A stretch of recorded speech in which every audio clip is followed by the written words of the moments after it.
Coach PJ here.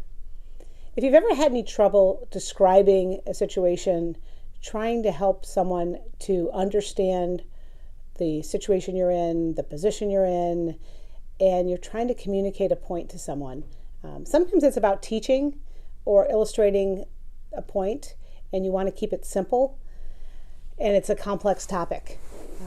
The use of analogies is actually an interesting way to do that. I love analogies. I love using analogies.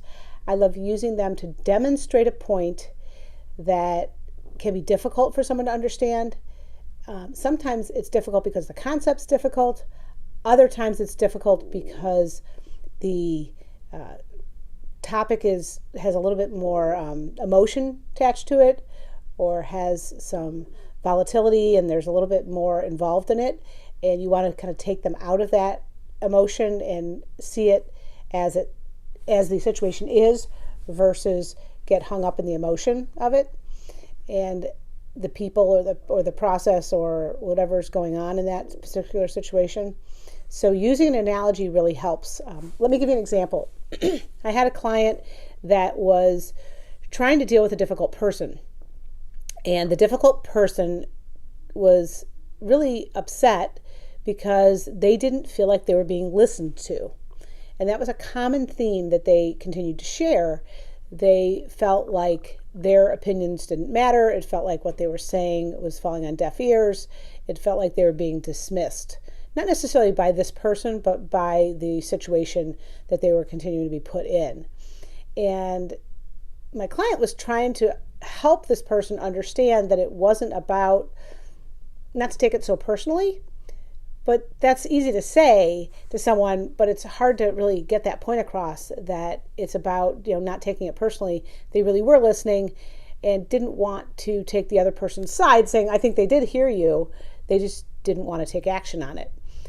So there's a little bit of just emotion built up in that, because there's some passion about what they were trying to get the point across.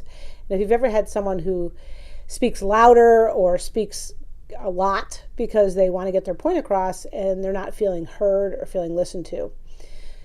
So I used the analogy in that case and said, you might want to talk to this person and use the analogy that listening is different than, and being heard is different than taking action. And I think there was a disconnect between I'm not being heard versus they're not taking my side, advocating for me, really taking action on what I believe.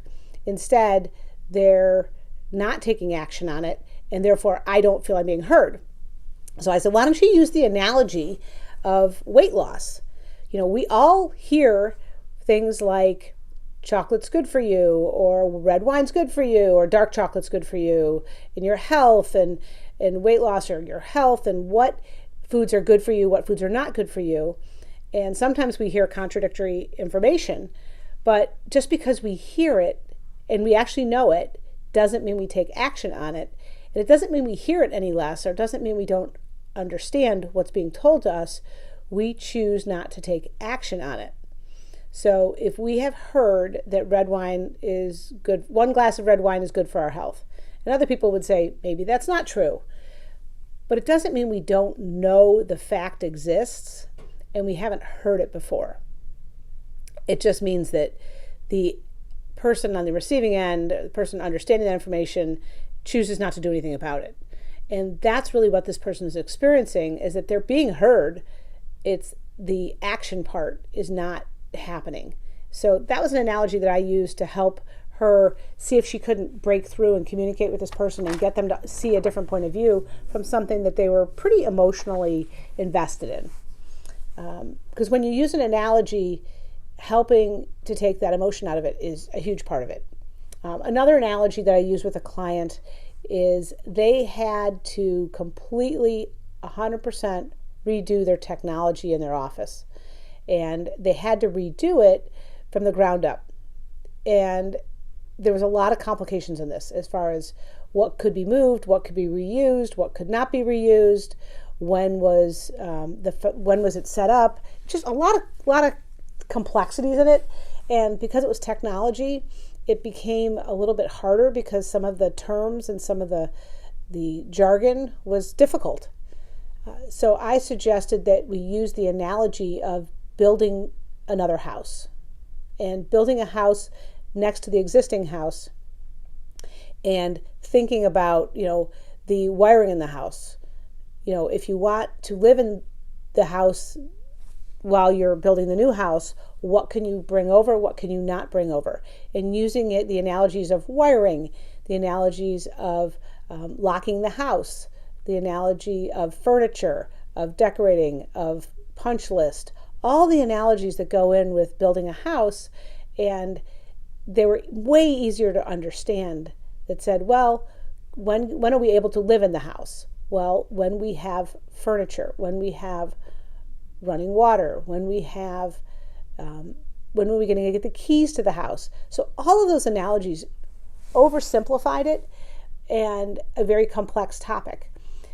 And I said, I love analogies. So when I have a client that's struggling with communicating, struggling with teaching someone something, I often go back to and really think through what analogies I can use to help them quickly understand what is going on in their business, in their world, with their employees, with their team, with their clients. The analogy that I love to use, because I do have a new puppy, is dog training or kids. Either one are great options.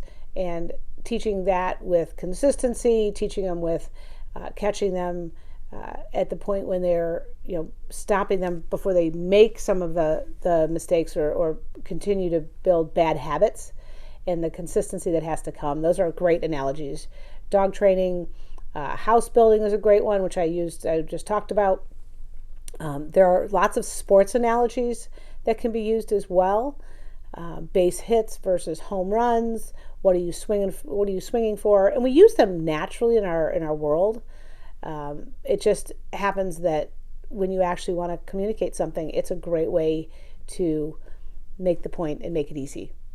If you like what I had to say today, comment below, subscribe to my channel, leading you to get a better business and the business you deserve. Your business profit. Until next time.